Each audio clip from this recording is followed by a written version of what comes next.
ਕਾਫਲਾ ਉਹਨਾਂ ਦਾ ਮੁੜ ਜਾਂਦਾ। ਉਸ ਤੋਂ ਬਾਅਦ ਇੱਕ ਸ਼ਬਦ ਬਹੁਤ ਜ਼ਿਆਦਾ ਮਸ਼ਹੂਰ ਹੋ ਰਿਹਾ SPG। ਕੀ SPG ਤੁਹਾਨੂੰ ਦੱਸ ਦਿੰਦੇ ਆ, ਸਪੈਸ਼ਲ ਪ੍ਰੋਟੈਕਸ਼ਨ ਗਰੁੱਪ। ਹੁਣ ਤੁਸੀਂ ਗੱਲ ਹੈ, ਤਸਵੀਰਾਂ ਜ਼ਰੂਰ ਦੇਖੀਆਂ ਹੋਣਗੀਆਂ ਜਦੋਂ ਕਾਫਲਾ ਰੁਕਿਆ ਹੁੰਦਾ, ਕਾਫਲੇ ਦੇ ਮੂਹਰੇ ਕਾਲੇ ਸੂਟ ਬੂਟ ਪਾ ਕੇ ਕੁਝ ਵਿਅਕਤੀ ਖੜੇ ਹੁੰਦੇ ਹਨ, ਉਹਨਾਂ ਕੋਲ ਅਸਾਲਟ ਵੀ ਹੁੰਦੀਆਂ ਨੇ। ਤੇ ਕੀ SPG ਕੰਮ ਕੀ ਕਰਦੀ ਹੈ, ਇਸ ਬਾਰੇ ਅੱਜ ਤੁਹਾਨੂੰ ਸਾਰਾ ਕੁਝ ਦੱਸਾਂਗੇ। ਮੇਰੇ ਨਾਲ ਮੇਰੇ ਸਹਿਯੋਗੀ ਮਿਕੀ ਜੇਕਰ ਵੀ ਮੌਜੂਦ ਨੇ, ਉਹ ਵੀ ਤੁਹਾਨੂੰ ਸਭ ਕੁਝ ਦੱਸਣਗੇ। ਹੁਣ ਤੁਹਾਨੂੰ ਪਹਿਲਾਂ ਦੱਸ ਦਿੰਦੇ ਆ ਵੀ ਉਹਨਾਂ ਕੋਲ ਜਿਹੜੀਆਂ ਗਨਸ ਹੁੰਦੀਆਂ ਨੇ ਉਹ ਕਿਹੜੀਆਂ ਗਨਸ ਹੁੰਦੀਆਂ, ਉਹਨਾਂ ਦੀ ਮਾਰ ਕਿੰਨੀ ਕੁ ਹੁੰਦੀ ਹੈ, ਇਹ ਵੀ ਤੁਹਾਨੂੰ ਦੱਸ ਦਿੰਦੇ ਆ।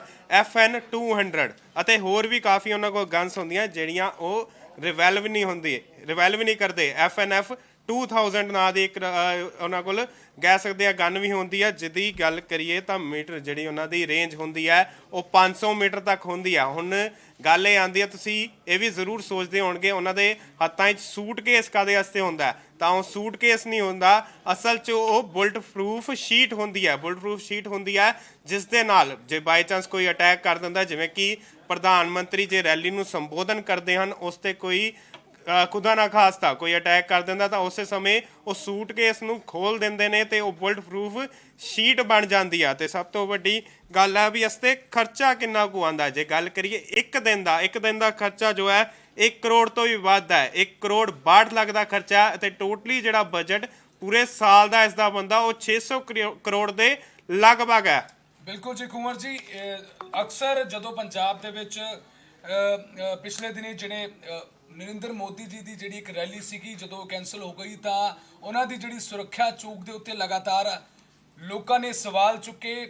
ਮਿੱਕੀ ਇੱਕ ਹੋਰ ਗੱਲ ਆ, 24 ਕਮਾਂਡੋਜ਼ ਵੀ ਤੈਨਾਤ ਹੁੰਦੇ ਆ। ਜੇ SPG ਦੀ ਗੱਲ ਕਰੀਏ 24 ਕਮਾਂਡੋਜ਼ ਤੈਨਾਤ ਹੁੰਦੇ ਆ ਅਤੇ ਪੂਰੀ ਤਰੀਕੇ ਨਾਲ ਉਹਨਾਂ ਨੂੰ ਟ੍ਰੇਨਿੰਗ ਦਿੱਤੀ ਜਾਂਦੀ ਆ। ਤੇ ਸਭ ਤੋਂ ਵੱਡੀ ਗੱਲ ਹੈ ਵੈ ਜ਼ਰੂਰ ਉਸ ਤੋਂ ਬਾਅਦ ਇਹ ਵੀ ਖਬਰਾਂ ਆਈਆਂ ਸੀ ਵੀ ਉਹਨਾਂ ਨੂੰ ਸ਼ਾਇਦ ਪਰਮਿਸ਼ਨ ਲੈਣ ਦੀ ਲੋੜ ਹੁੰਦੀ ਹੈ ਕੋਈ ਵੀ ਹਰਕਤ ਕਰਨ ਤੋਂ ਪਹਿਲਾਂ। ਤਾਂ ਤੁਹਾਨੂੰ ਦੱਸ ਦਈਏ ਵੀ ਉਹਨਾਂ ਨੂੰ ਕਿਸੇ ਪ੍ਰਕਾਰ ਦੀ ਕੋਈ ਵੀ ਪਰਮਿਸ਼ਨ ਲੈਣ ਦੀ ਲੋੜ ਨਹੀਂ ਹੁੰਦੀ। ਉਹ ਪਹਿਲਾਂ ਆਸ-ਪਾਸ ਦੇਖਦੇ ਨੇ, ਪਹਿਲਾਂ ਜਾਇਜ਼ਾ ਲੈਂਦੇ, ਉਸ ਤੋਂ ਬਾਅਦ ਉਹ ਕੁਝ ਵੀ ਐਕਸ਼ਨ ਲੈ ਸਕਦੇ ਹਨ। ਤੇ ਕਿਸ ਤਰੀਕੇ ਨਾਲ ਬਿਲਕੁਲ ਮੈਂ ਦੱਸ ਦਵਾਂ, ਇੱਥੇ ਲੋਕ ਜਿਹੜੇ SPG ਕਮਾਂਡੋ ਨੇ ਬਹੁਤ ਹੀ ਸਪੈਸ਼ਲ ਫੋਰਸ ਹੁੰਦੀ ਹੈ, ਜਿਵੇਂ ਕਿ CISF ਤੇ STF ਹੁੰਦੀ ਹੈ, ਉਸ ਦੇ ਹੀ ਮੁਤਾਬਕ ਇਹ ਸਪੈਸ਼ਲ ਕਮਾਂਡੋ ਫੋਰਸ ਹੈ ਜੋ ਕਿ ਸਿਰਫ ਇੰਡੀਆ ਦੇ ਵਿੱਚ ਸਿਰਫ PM ਨੂੰ ਇਹਦੀ ਸਿਕਿਉਰਿਟੀ ਮਿਲੀ ਹੋਈ ਹੈ। ਇਸ ਤੋਂ ਪਹਿਲਾਂ 28 ਸਾਲ ਰਾਹੁਲ ਗਾਂਧੀ ਅਤੇ ਉਹਨਾਂ ਦੇ ਕਾਂਗਰਸ ਪਰਿਵਾਰ ਨੂੰ ਮਿਲੀ ਹੋਈ ਸੀ। ਤਾਂ ਬੇहद ਖਾਸ ਤਰੀਕੇ ਦੀ ਇਹ SPG ਕਮਾਂਡੋ ਹੈ। ਤੁਹਾਨੂੰ ਦੱਸ ਦਈਏ ਕਿ ਇਹਨਾਂ ਦੀ ਸੂਟ ਦੇ ਵਿੱਚ ਇਹਨਾਂ ਦੀ ਜਿਹੜੀ ਵੀ ਡਰੈਸ ਆ ਉਸ ਦੇ ਹਰ ਇੱਕ ਗੈਜਟ ਦੇ ਵਿੱਚ ਇੱਕ ਖਾਸ ਉਹਨਾਂ ਦਾ ਕੰਮ ਹੁੰਦਾ ਹੈ ਤੇ ਇਹਨਾਂ ਦਾ ਹਰ ਇੱਕ ਗੈਜਟ ਇੱਕ ਸਪੈਸੀਫਾਈਡ ਵਰਕ ਕਰਦਾ ਹੈ। ਤੁਹਾਨੂੰ ਦੱਸ ਦਈਏ ਕਿ ਇਹਨਾਂ ਨੇ, ਜਿਵੇਂ ਤੁਸੀਂ ਦੇਖਿਆ ਹੋਵੇਗਾ, ਉਸ ਦੌਰਾਨ ਇਸ SPG ਕਮਾਂਡੋ ਨੇ ਬਲੈਕ ਗੋਗਲਸ ਪਾਈਆਂ ਹੁੰਦੀਆਂ, ਤਾਂ ਉਹਨਾਂ ਦੇ ਵੀ ਖਾਸ ਵਰਕ ਹੁੰਦਾ ਹੈ ਕਿ ਖੁਦਾ ਨਾ ਖਾਸਤਾ ਜੇ ਕਿਸੇ ਤਰੀਕੇ ਦਾ ਕੋਈ ਗੈਸ ਰਿਲੀਜ਼ ਕਰ ਦਿੱਤੀ ਜਾਂਦੀ ਹੈ ਜਾਂ ਕੋਈ ਬਲਾਸਟ ਹੁੰਦਾ ਹੈ ਤਾਂ ਧੂਏ ਦੇ ਵਿੱਚ ਉਹਨਾਂ ਨੂੰ ਬਿਲਕੁਲ ਸਾਫ਼ ਦਿਖਾਈ ਦਿੱਤੇ ਤੇ ਕਿਸੇ ਵੀ ਤਰੀਕੇ ਦੀ ਗੈਸ ਦਾ ਉਹਨਾਂ ਦੀ ਅੱਖਾਂ ਤੇ ਅਸਰ ਨਾ ਹੋਵੇ। ਤੇ ਨਾਲ ਹੀ ਜਿਵੇਂ ਕੁੰਵਰਜੋਤ ਨੇ ਦੱਸਿਆ ਕਿ ਉਹਨਾਂ ਦੇ ਕੋਲ SPG ਕਮਾਂਡੋ ਦੇ ਕੋਲ ਇੱਕ ਸਪੈਸੀਫਿਕ ਬੈਗ ਹੁੰਦਾ ਹੈ ਜੋ ਕਿ ਕਿਸੇ ਵੀ ਵੇਲੇ ਜੇ ਕਿਸੇ ਤਰੀਕੇ ਦਾ ਹਮਲਾ ਹੋ ਜਾਂਦਾ ਹੈ ਤਾਂ ਉਹ ਉਸ ਨੂੰ ਇੱਕ ਦੀਵਾਰ ਦੇ ਰੂਪ ਵਿੱਚ PM ਦੀ ਸਿਕਿਉਰਿਟੀ ਲਈ ਯੂਜ਼ ਕਰਦੇ ਨੇ। ਉਸ ਨੂੰ ਖੋਲ ਕੇ ਇੱਕ ਸੁਰੱਖਿਆ ਕਵਚ ਬਣਾ ਲਿਆ ਜਾਂਦਾ ਹੈ। ਕੁੰਵਰ ਜੀ, ਕਾਫੀ ਲੋਕਾਂ ਨੂੰ SPG ਕਮਾਂਡੋ ਬਾਰੇ ਨਹੀਂ ਪਤਾ ਹੋਣਾ ਹੈ ਤੇ ਜੇ ਲੋਕ ਸਮਝ ਰਹੇ ਹੋਣੇ ਕਿ ਸ਼ਾਇਦ ਇਹ ਵੀ ਇੰਡੀਅਨ ਆਰਮੀ ਵਾਂਗ ਲੋਕ ਜੁਆਇਨ ਕਰ ਸਕਦੇ ਨੇ, ਤਾਂ ਤੁਹਾਨੂੰ ਦੱਸ ਦਈਏ ਕਿ ਤੁਸੀਂ ਡਾਇਰੈਕਟ SPG ਕਮਾਂਡੋ ਦੇ ਵਿੱਚ ਨਹੀਂ ਭਰਤੀ ਹੋ ਸਕਦੇ। ਇਸ ਦੇ ਲਈ ਜਿਹੜੇ BSF ਅਤੇ CISF ਤੇ ਜਿਹੜੇ ਸੀਨੀਅਰ ਅਫੀਸ਼ੀਅਲਸ ਨੇ ਉਹਨਾਂ ਨੂੰ ਹੀ ਇਹ ਬਹੁਤ ਹੀ ਜ਼ਿੰਮੇਵਾਰੀ ਵਾਲੀ ਡਿਊਟੀ ਦਿੱਤੀ ਜਾਂਦੀ ਹੈ, ਕਿਉਂਕਿ ਜਦੋਂ ਪੰਜਾਬ ਆਏ ਸੀਗੇ PM ਮੋਦੀ, ਉਦੋਂ ਤੁਸੀਂ ਦੇਖਿਆ ਹੋਵੇਗਾ ਕਿ ਬਲੈਕ ਸੂਟ ਬੂਟ ਦੇ ਵਿੱਚ ਕੁਝ ਸਿਕਿਉਰਿਟੀ ਅਫੀਸ਼ੀਅਲਸ ਹਮੇਸ਼ਾ PM ਮੋਦੀ ਦੇ ਨਾਲ ਰਹੇ ਸੀਗੇ। ਪੁਲ ਦੇ ਉੱਤੇ ਵੀ ਤੁਸੀਂ ਵੀਡੀਓਜ਼ ਦੇ ਵਿੱਚ ਤੁਸੀਂ ਦੇਖਿਆ ਹੋਣਾ ਕਿ ਜਦੋਂ ਵਾਇਰਲ ਹੋਈਆਂ ਤਾਂ ਉਸ ਦੌਰਾਨ ਸਭ ਤੋਂ ਵੱਡੀ ਗੱਲ ਮਿੱਕੀ ਹੈ ਹੱਥਾਂ ਦੇ ਵਿੱਚ ਟ੍ਰਿਗਰ ਰਹਿੰਦਾ ਤੇ ਲੋਕਾਂ ਨੂੰ ਇਹ ਵੀ ਦੱਸੋ ਵੀ ਹਾਂ ਕਿਸ ਤਰੀਕੇ ਨਾਲ ਅਪਲਾਈ ਹੋ ਸਕਦਾ ਹੈ। SPG ਕਮਾਂਡੋ ਕਿਸ ਤਰੀਕੇ ਨਾਲ ਟ੍ਰੇਨਿੰਗ ਕਰਦੇ ਨੇ, ਪਹਿਲਾਂ ਉਹਨਾਂ ਦੇ ਡੈਮੋ ਜਿਵੇਂ ਟ੍ਰਾਇਲਸ ਵੀ ਹੁੰਦੇ ਆ, ਉਸ ਬਾਰੇ ਵੀ ਮਾੜਾ ਜਿਹਾ ਦੱਸੋ ਜੀ। ਤੁਹਾਨੂੰ ਦੱਸ ਦਈਏ ਕਿ Z+ ਸਿਕਿਉਰਿਟੀ 1985 ਦੇ ਵਿੱਚ ਬਣੀ ਸੀਗੀ, ਜਦੋਂ 1984 ਦੇ ਵਿੱਚ ਇੰਦਰਾ ਗਾਂਧੀ ਜੀ ਦਾ ਦੇਹਾਂਤ ਹੋ ਜਾਂਦਾ ਹੈ। ਉਸ ਤੋਂ ਬਾਅਦ ਇੱਕ ਯੂਨਿਟ ਬਣਾਈ ਜਾਂਦੀ ਹੈ, ਉਸ ਨੂੰ STU ਕਿਹਾ ਗਿਆ ਸੀ। ਬਟ 1985 ਦੇ ਵਿੱਚ Z+ ਸਿਕਿਉਰਿਟੀ ਬਣਦੀ ਹੈ, ਜਿਸ ਨੂੰ ਬਹੁਤ ਸਾਰੀ ਟ੍ਰੇਨਿੰਗ ਦਿੱਤੀ ਜਾਂਦੀ ਹੈ।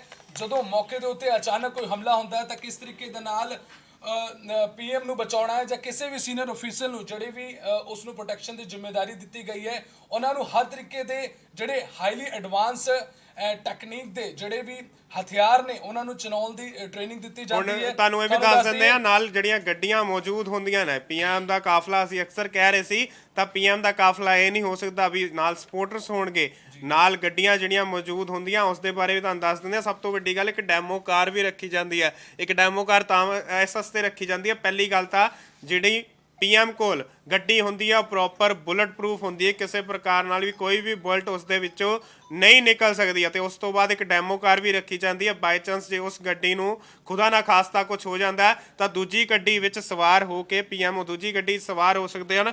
ਅਤੇ 9 ਹਾਈ ਪ੍ਰੋਫਾਈਲਸ ਕਾਰਸ ਜਿਹੜੀਆਂ ਨੇ ਉਹ ਵੀ ਨਾਲ ਚਲਦੀਆਂ ਨੇ, 9 ਹਾਈ ਪ੍ਰੋਫਾਈਲਸ ਕਾਰ ਚਲਦੀਆਂ ਨੇ। ਅਤੇ ਗੱਲ ਕਰੀਏ ਤਾਂ ਸਿਰਫ ਐਸਪੀਜੀ ਨਹੀਂ, ਹੋਰ ਵੀ ਕਾਫੀ ਜਿਹੜੇ ਸੁਰੱਖਿਆ ਕਰਮੀ ਨਾਲ ਮੌਜੂਦ ਹੁੰਦੇ ਹਨ। ਬਿਲਕੁਲ ਕੁੰਵਰ ਜੀ, ਉਹਨਾਂ ਦੇ ਜਿਹੜਾ ਕਾਫਲਾ ਹੈ ਕਾਫੀ ਵੱਡਾ ਹੁੰਦਾ ਹੈ। ਤਸਵੀਰਾਂ ਵਿੱਚ ਤੁਸੀਂ ਦੇਖਿਆ ਹੋਵੇਗਾ ਕਿ ਉਸ ਦੌਰਾਨ 100 ਦੇ ਕਰੀਬ ਜਿਹੜੇ ਜਵਾਨ ਨੇ ਹਮੇਸ਼ਾ ਪੀਐਮ ਦੇ ਨਾਲ ਹੁੰਦੇ ਹੈ, ਤੇ ਉਸ ਦੇ ਦੌਰਾਨ ਇੱਕ ਐਂਬੂਲੈਂਸ ਵੀ ਹੁੰਦੀ ਹੈ ਕਿ ਬਾਈ ਚਾਂਸ ਜੇ ਕੋਈ ਖੁਦਾ ਨਾ ਖਾਸਤਾ ਹਮਲਾ ਹੁੰਦਾ ਹੈ ਤਾਂ ਲਗਾਤਾਰ ਉੱਥੇ ਪੀਐਮ ਨੂੰ ਸੁਰੱਖਿਆ ਦਿੱਤੀ ਜਾ ਸਕੇ। ਇਹ ਬੇहद ਵੱਡਾ ਕਾਫਲਾ, ਐਂਬੂਲੈਂਸ ਦੇ ਨਾਲ ਜੈਮਰ ਵੀ ਹੁੰਦਾ, ਬਾਈ ਚਾਂਸ ਉੱਥੇ ਕੋਈ ਆਪਣਾ ਫੋਨ ਨਾ ਚਲਾ ਕੇ ਇਹ ਨਾ ਦੱਸ ਸਕੇ ਵੀ ਹਾਂਜੀ ਪੀਐਮ ਮੋਦੀ ਇੱਥੇ ਪਹੁੰਚ ਚੁੱਕੇ ਹਨ। ਕਿਉਂਕਿ ਗੱਲ ਕਰੀਏ ਤਾਂ ਲਗਾਤਾਰ ਜਿਵੇਂ ਜਦੋਂ ਹੁਣ ਪੀਐਮ ਦਾ ਕਾਫਲਾ ਰੋਕਿਆ ਗਿਆ ਤਾਂ ਉਦੋਂ ਸਵਾਲ ਵੀ ਬੜੇ ਉੱਠੇ ਨੇ। ਜ਼ਰੂਰ ਝੰਡੇ ਵੀ ਤੁਹਾਨੂੰ ਦਿਖਾਏ ਸੀਗੇ ਵੀ ਉਹਨਾਂ ਦੇ ਹੱਥਾਂ 'ਚ ਕਿਹੜੇ ਝੰਡੇ ਸੀ, ਪਰ ਸਵਾਲ ਇਸ ਤਰੀਕੇ ਨਾਲ ਉੱਠਦੇ ਨੇ ਵੀ ਲੋਕਾਂ ਤੱਕ ਕਿੱਦਾਂ ਜਾਣਕਾਰੀ ਪਹੁੰਚ ਗਈ ਕਿ ਕਿੱਦਾਂ ਰਿਵੈਲ ਹੋ ਗਿਆ, ਵੀ ਰੂਟ ਕੀ ਹੈ। ਕਿਉਂਕਿ ਰੂਟ ਵੀ ਜਿਹੜੇ ਰੂਟ ਤੋਂ ਜਾਣਾ ਹੋਵੇ ਉਹ ਵੀ 2-3 ਰੂਟ ਰੱਖੇ ਜਾਂਦੇ ਆ ਜਿੱਥੇ ਪ੍ਰੋਪਰਲੀ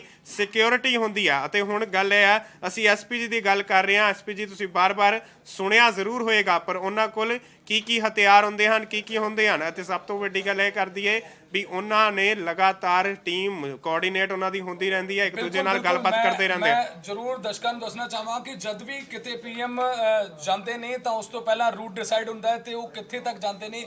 ਜਿੱਥੇ ਵੀ ਉਹਨਾਂ ਨੇ ਰੈਲੀ ਕਰਨੀ ਹੁੰਦੀ ਹੈ 24 ਘੰਟੇ ਐਸਪੀਜੀ ਦੇ ਜਿਹੜੇ ਕਮਾਂਡੋ ਦੇ ਉਹਨਾਂ ਦੇ ਨਾਲ ਹੁੰਦੇ ਨੇ। ਤੇ ਦੱਸ ਦਈਏ ਕਿ ਜਿਹੜੇ ਜੈਟ ਪਲੱਸ ਸਿਕਿਉਰਿਟੀ ਦੇ ਜਿਹੜੇ ਇਹ ਐਸਪੀਜੀ ਕਮਾਂਡੋ ਹੁੰਦੇ ਨੇ 24 ਦੇ ਕਰੀਬ ਹਮੇਸ਼ਾ ਪੀਐਮ ਦੇ ਨਾਲ ਹੁੰਦੇ ਨੇ, ਅੰਗ ਸੰਗ ਹੁੰਦੇ ਨੇ। ਤੇ ਕਦੇ ਵੀ ਕਿਸੇ ਵੀ ਤਰੀਕੇ ਦਾ ਖਤਰਾ ਜਦੋਂ ਉਹਨਾਂ ਨੂੰ ਅਨੁਭਵ ਹੁੰਦਾ ਹੈ ਤਾਂ ਉਹ ਉਸ ਅਕੋਰਡਿੰਗਲੀ ਬਿਨਾਂ ਕਿਸੇ ਪਰਮਿਸ਼ਨ ਤੋਂ ਉਹਨਾਂ ਨੂੰ ਫਾਇਰਿੰਗ ਦੀ ਇਜਾਜ਼ਤ ਹੁੰਦੀ ਹੈ।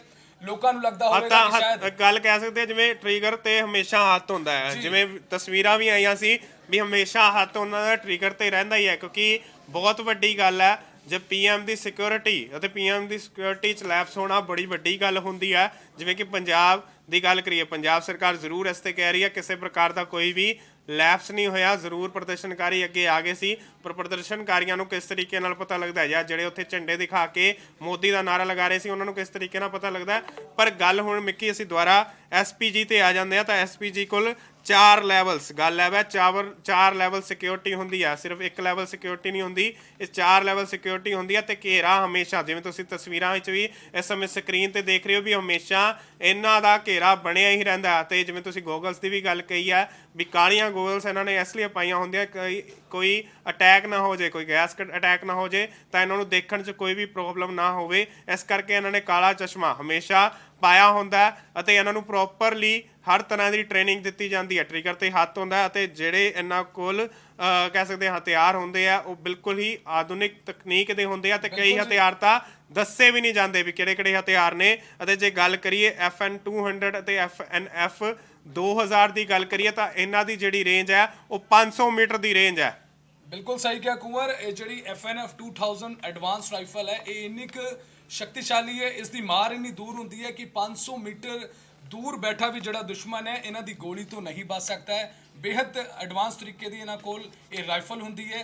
ਤੇ ਉੱਥੇ ਜੇ ਗੱਲ ਕਰੀਏ ਹੋਰ ਗੈਜਟਸ ਦੀ ਤਾਂ ਜਿਹੜੇ ਐਸਪੀਜੀ ਕਮਾਂਡੋ ਨੇ ਇਹਨਾਂ ਦੇ ਕੋਲ ਇੱਕ ਖਾਸ ਤਰੀਕੇ ਦਾ ਇੱਕ ਗੋਗਲ ਹੁੰਦੀ ਹੈ, ਉਹ ਤਾਂ ਤੁਹਾਨੂੰ ਦੱਸ ਦਿੱਤਾ, ਪਰ ਉਸ ਦੇ ਨਾਲ ਹੀ ਇੱਕ ਫਿੱਟ ਆਪਸੀ ਸੰਪਰਕ ਲਈ ਇੱਕ ਵਾਕੀ ਟਾਕੀ ਹੁੰਦਾ ਹੈ ਜੋ ਕਿ ਹਮੇਸ਼ਾ ਔਨ ਹੁੰਦਾ ਹੈ। ਤੇ ਪੀਐਮ ਸਿਕਿਉਰਿਟੀ ਦੇ ਲਈ ਕੋਈ ਵੀ ਜਾਣਕਾਰੀ ਹੋਵੇ ਉਹ ਬੇहद ਗੁਪਤ ਤਰੀਕੇ ਦੇ ਨਾਲ ਇੱਕ ਦੂਸਰੇ ਦੇ ਨਾਲ ਇਹ ਸਾਂਝੀ ਕਰਦੇ ਨੇ। ਜੇ ਕਿਸੇ ਵੀ ਤਰੀਕੇ ਦਾ ਖਤਰਾ ਹੁੰਦਾ ਹੈ ਤਾਂ ਉਸ ਵਾਕੀ ਟਾਕੀ ਜ਼ਰੀਏ ਉਹ ਸਾਰੀ ਗੱਲ ਇੱਕ ਦੂਸਰੇ ਦੇ ਨਾਲ ਸੰਪਰਕ ਦੇ ਵਿੱਚ ਲਿਆਂਦੀ ਜਾਂਦੀ ਹੈ ਤੇ ਉਸ ਤਰੀਕੇ ਦੇ ਨਾਲ ਉਹ ਐਕਸ਼ਨ ਪਲਾਨ ਕਰਦੇ ਨੇ। ਕਿਉਂਕਿ ਤੁਸੀਂ ਦੇਖਿਆ ਹੋਵੇਗਾ ਕਿ ਜਦੋਂ 20 ਤੋਂ 25 ਮਿੰਟ ਉਹ ਪੁਲ ਦੇ ਉੱਤੇ ਖੜੇ ਹੁੰਦੇ ਨੇ ਤਾਂ ਚਾਰੋਂ ਪਾਸੇ ਗੱਡੀ ਦੇ ਵਿੱਚ ਜਦੋਂ ਪੀਐਮ ਮੋਦੀ ਬੈਠੇ ਹੁੰਦੇ ਨੇ ਤਾਂ ਉਹਨਾਂ ਦੇ ਚਾਰੇ ਪਾਸੇ ਹੀ ਐਸਪੀਜੀ ਕਮਾਂਡੋ ਇੱਕਦਮ ਤਿਆਰ ਖੜੇ ਹੁੰਦੇ ਨੇ। ਟ੍ਰਿਗਰ ਦੇ ਉੱਤੇ ਉਹਨਾਂ ਦਾ ਹੱਥ ਹੁੰਦਾ ਹੈ ਤੇ ਜੇ ਖੁਦਾ ਨਾ ਖਾਸਤਾ ਕੋਈ ਵੀ ਕਿਸੇ ਵੀ ਤਰੀਕੇ ਦੀ ਘਟਨਾ ਵਾਪਰਦੀ ਤਾਂ ਉਹਨਾਂ ਦੀ ਜਿਹੜੀ ਟ੍ਰਿਗਰ ਦੇ ਉੱਤੇ ਹੱਥ ਸੀ ਉਹ ਕਿਸੇ ਵੀ ਤਰੀਕੇ ਦੇ ਨਾਲ ਚੱਲ ਸਕਦਾ ਸੀਗਾ। ਬਟ ਹਾਲੇ ਫਿਲਹਾਲ ਗੱਲ ਕਰ ਰਹੇ ਹਾਂ ਅਸੀਂ ਐਸਪੀਜੀ ਕਮਾਂਡੋ ਦੇ ਉਹਨਾਂ ਦੀ ਕੀ ਜ਼ਿੰਮੇਵਾਰੀਆਂ ਹੁੰਦੀਆਂ ਨੇ, ਉਹ ਕਿਸ ਤਰੀਕੇ ਦੇ ਨਾਲ ਇਸ ਫੀਲਡ ਦੇ ਵਿੱਚ ਆਉਂਦੇ ਨੇ ਤੇ ਕਿਸ ਤਰੀਕੇ ਦੇ ਨਾਲ ਸਿਰਫ ਪੀਐਮ ਮੋਦੀ ਨੂੰ ਹੀ ਇੰਡੀਆ ਦੇ ਵਿੱਚ ਐਸਪੀਜੀ ਕਮਾਂਡੋ ਮਿਲਿਆ ਹੋਇਆ। ਜੇ ਇਸ ਦੇ ਪਿੱਛੇ ਇਤਿਹਾਸ ਦੀ ਗੱਲ ਕਰੀਏ ਤਾਂ ਐਸਪੀਜੀ ਕਮਾਂਡੋ 1985 ਦੇ ਵਿੱਚ ਹੋਣ ਦੇ ਵਿੱਚ ਆਉਂਦੀ ਹੈ ਤੇ ਜਿਸ ਤੋਂ ਬਾਅਦ ਸੀਆਈਐਸਐਫ ਅਤੇ ਬੀਐਸਐਫ ਦੇ ਜਿਹੜੇ ਸੀਨੀਅਰ ਅਫੀਸ਼ੀਅਲਸ ਨੇ ਜਦੋਂ ਉਹਨਾਂ ਨੂੰ ਇੱਕ ਰਿਟਾਇਰਮੈਂਟ ਕਹਿ ਲਓ ਜਾਂ ਉਸ ਤੋਂ ਪਹਿਲਾਂ ਵੀ ਜੋ ਆਪਣੀ ਸਵੇच्छਾ ਹੋਵੇ ਤਾਂ ਉਹ ਇਸ ਫੀਲਡ ਦੇ ਵਿੱਚ ਆਉਂਦੇ ਨੇ, ਜਿਨ੍ਹਾਂ ਦੀ ਬੇहद ਹੀ ਮੁਸ਼ਕਿਲ ਕਹਿ ਲਓ ਜਾਂ ਬੇहद ਹੀ ਜ਼ਿੰਮੇਵਾਰੀ ਵਾਲੀ ਜੌਬ ਹੁੰਦੀ ਹੈ, ਜਿਸ ਦੇ ਵਿੱਚ ਉਹ ਪੀਐਮ ਮੋਦੀ ਅਤੇ ਹੋਰ ਵੀ ਸੀਨੀਅਰ ਅਫੀਸ਼ੀਅਲਸ ਨੂੰ ਐਸਪੀਜੀ ਕਮਾਂਡੋ ਆਪਣੀ ਜ਼ਿੰਮੇਵਾਰੀ ਦਿੰਦੇ ਨੇ, ਸਿਕਿਉਰਿਟੀ ਨਿਭਾਉਂਦੇ ਨੇ। ਤੇ ਹੁਣ ਫਿਲਹਾਲ ਤੁਹਾਨੂੰ ਦੱਸ ਦਈਏ ਕਿ ਇੰਡੀਆ ਦੇ ਵਿੱਚ ਸਿਰਫ ਪੀਐਮ ਨਰਿੰਦਰ ਮੋਦੀ ਨੂੰ ਹੀ ਐਸਪੀਜੀ ਕਮਾਂਡੋ ਸਿਕਿਉਰਿਟੀ ਮਿਲੀ ਹੋਈ ਹੈ। ਤੁਹਾਨੂੰ ਦੱਸ ਦਈਏ ਕਿ ਜੈਡ ਸਿਕਿਉਰਿਟੀ ਦਾ ਬੜਾ ਨਾਮ ਲਿੱਤਾ ਜਾਂਦਾ ਹੈ, ਜੈਡ ਸਿਕਿਉਰਿਟੀ ਕੁੰਵਰਜੋਤ ਕੀ ਜੈਡ ਸਿਕਿਉਰਿਟੀ ਮਿਲੀ ਹੋਈ ਹੈ, ਬਹੁਤ ਹੀ ਹਾਈ ਪ੍ਰੋਫਾਈਲ ਸਿਕਿਉਰਿਟੀ ਹੈ। ਬਟ ਤੁਹਾਨੂੰ ਦੱਸ ਦਈਏ ਕਿ ਜਿਹੜੀ ਜੈਡ ਸਿਕਿਉਰਿਟੀ ਵੀ ਹੈ ਉਹ ਐਸਪੀਜੀ ਕਮਾਂਡੋ ਤੋਂ ਥੱਲੇ ਹੁੰਦੀ ਹੈ, ਸਭ ਤੋਂ ਉੱਪਰ ਐਸਪੀਜੀ ਕਮਾਂਡੋ ਹੁੰਦੇ ਨੇ।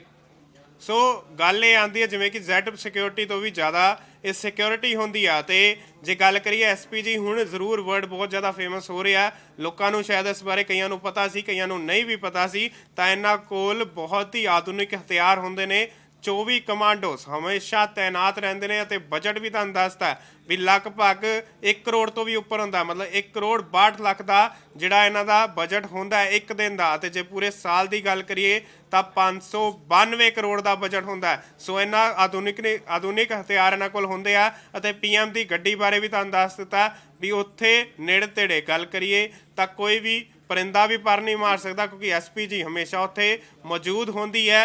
ਅਤੇ ਕੋਈ ਵੀ ਜੇ ਗੱਲ ਕਰੀਏ ਬੁਲਟ ਪ੍ਰੂਫ ਹੁੰਦੀ ਹੈ, ਪੂਰਨ ਤੌਰ ਤੇ ਜਿਹੜੀਆਂ ਗੱਡੀਆਂ ਹੁੰਦੀਆਂ ਇਹ ਬੁਲਟ ਪ੍ਰੂਫ ਹੁੰਦੀਆਂ। ਸੋ ਹੋਰ ਵੀ ਅਪਡੇਟਸ ਲਈ ਜੁੜੇ ਰਹੋ ਡੇਲੀ ਪੋਸਟ ਦੇ ਨਾਲ।